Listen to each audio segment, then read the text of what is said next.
Hey, what's going on, guys? Welcome back to the channel. Today's video is going to be about some protection, body armor, whatever you may want to call it, for the Jeep Gladiator. We are going to be making a trip to Moab, Utah this fall, and there's some pretty difficult trails there. There's some moderate trails and easy trails, but being that we know we're going to be on a variety of trails, we want to make sure that the Jeep is well protected, being that we're going to be, thousands of miles away from home. We're driving this to and back. So we just want to make sure that the Jeep stays in one piece and we can make it through the trails without needing any extra assistance. And that's what today's video is going to be about, is protecting what we already have. So let me take you around back and show you what we've got. So what we decided to go with is kind of a conglomeration of parts. Not everything is here yet. This is a work in progress. We just got the Jeep back after about a little over a week worth of work done to, I'm just going to give a little hint, some of the axles. We can touch on that later. But in the meantime, we've been waiting on some parts. Some of them have come in, so I'm going to go ahead and work on getting some of them installed. By the way, this is a kind of new to me type of video. I don't do a lot of these installs or anything like that. So if you guys like it, be sure to hit the little like button. Lets me know if you guys like these types of videos, and if not, I'll just continue make my own fun videos just for myself. So what we have is the Next Venture Motorsports front axle disconnect skid plate with UHMW.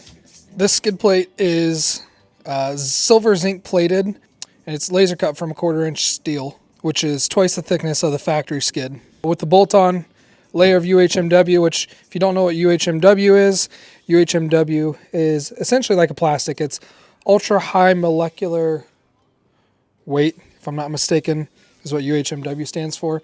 But basically, it's like a plastic, and it absorbs a lot of the impact, and it's kind of slippery. So if you're on a rock, this should help you skid over rocks.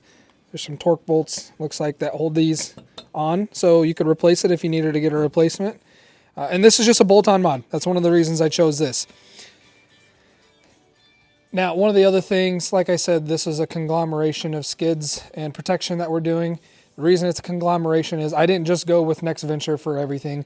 I also chose, you'll see in a future video, I went with the Metal Cloak front lower control arm skids, and I went with the Rock Hard 4x4 rear lower control arm skids, as well as the rear shock skids. I didn't like any particular one system better than the other, so I was playing around with, let's see what works best for us and try a little bit of everything. Not one of these companies, other than Rock Hard 4x4, I should say, they make a kit, I believe, don't quote me on this, that covers rear lower control arms, rear shocks, front lower control arms. They make a kit. And what's nice about theirs is that their stuff is powder coated. Metal Cloaks is if I'm not mistaken, it's like a gold plated, and you can get from Next Venture Motorsports the silver zinc plated finish. You can also get their stuff in raw material. It obviously saves you a bit of money. I am not one that likes to do a lot of painting. I'm not very good at painting. I know that sounds silly, but regardless, I went with the silver zinc plated for Next Venture Motorsports. And what you're going to need for this install is a ratchet 10mm socket, a 5mm Allen, and I think that should do it. I've also got a towel here and some spray to be able to clean up before we go ahead and install this. So this thing comes literally just as the skid and a couple button head screws. And let's go ahead and get this thing bolted on. Now, from everything I've read, this skid plate works with any trim model. So if you're uncertain of what trim you have and if it's going to fit, everything I've read shows that this fits any trim models. you may, if you've gone with aftermarket axles or other components that could affect this, yeah, there's a chance it may not. But if you're uncertain of what the front axle disconnect skid is, the factory one is right here. So if this is our diff, it's over here on the passenger side, and it's kind of small, kind of chintzy, and we're going to replace it with something a little thicker that's American made and has UHMW protection to it. So first off, we're going to remove this bolt, and then there's 2 on the sides, and that will allow us to take this stock one off.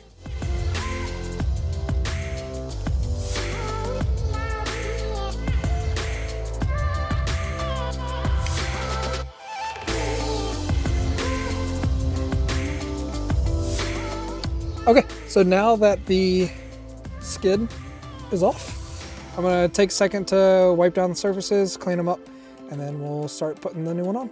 Okay, I think we're ready to go ahead and put the new skid on.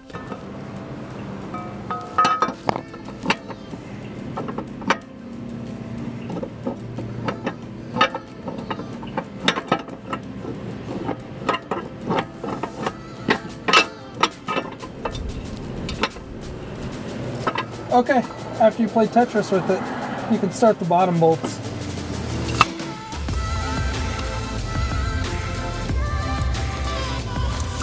Then I'm going to start these top bolts.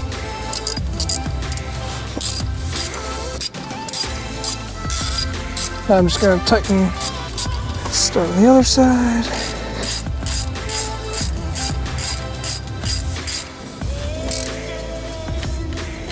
All right. There's our button heads.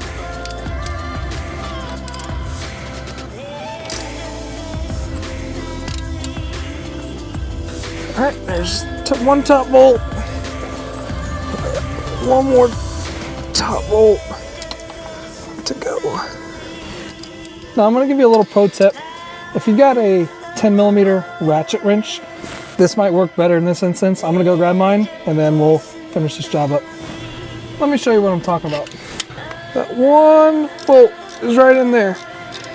And there's not a lot of space between the brake line and the bolt head. So after it's all said and done, that's what the Next Venture Motorsport front axle disconnect skid looks like underneath the Jeep Gladiator. So it should give us plenty of protection while we're out on the trail for the disconnect. Also, one other quick note. The stuff from Next Venture Motorsports is made in Grand Junction, Colorado, right in the USA. If you didn't know Grand Junction, Colorado is in the USA. They make all sorts of really cool stuff too. If the front axle disconnect skid isn't really something that you're looking for, they make other skids and armor and bumpers. Go check them out. They make some really cool products. I'll show you on the screen now. They make the rear lower control arm skids for the JL, but they don't make it for the JT. Whereas Metal Cloak, they don't make the rear lower control arm skids, just like Next Venture doesn't for the Gladiator, but they make the fronts. But they're bolt-on from Metal Cloak, whereas Next Venture Motorsports, theirs was a weld-on. That's why we ended up going with rock hard 4x4, because all of theirs were all bolt-on. They come powder-coated black. They look really clean. They're made in the USA as well. So that's why we chose the conglomeration that we did. Just something real quick to note. One last thing before I go. Next Venture Motorsports said give yourselves about 10 minutes to do this install. It is very easy, but I did run into a little bit of issue with, like I said, playing a little Tetris, getting that thing to drop in there, correct positioning. The lower control arm bolt and the nut was preventing me from getting it in place. If you wiggle it around enough, you can get it to go in place. Just keep that in mind. Might take you a little bit longer than 10 minutes. All right, well, that wraps up the Next Venture Motorsports front axle disconnect skid plate with UHMW. Say hi. This is Aspen, everybody. Can you wave? Oh, he's waving to mommy. So you're left over with the factory skid, 2 of the factory bolts, and that's it. Hopefully you guys enjoyed that video. If you did, make sure to like, comment, subscribe. We'll catch you guys in the next one. See ya.